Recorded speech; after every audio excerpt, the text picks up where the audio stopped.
আসসালামু আলাইকুম। আমি আপনাদের সাথে কিছুক্ষণ লাইভ কথা বলতে এসেছি। আপনারা আমার জন্য অবশ্যই অনেক করেছেন।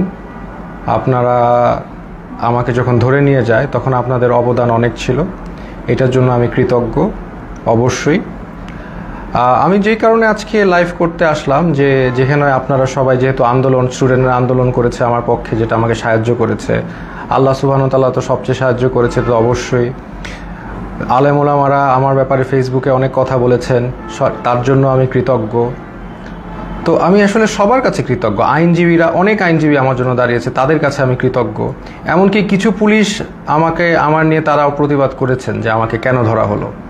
তো সব কিছু নিয়ে আমি সবার কাছে কৃতজ্ঞ। তাই এর বিনিময়ে আমি হয়তোবা কিছু দিতে পারবো না, হয়তোবা একটা গল্প দিতে পারবো। আমি আপনাদের কাছে একটা গল্প প্রেজেন্ট করতে এসেছি।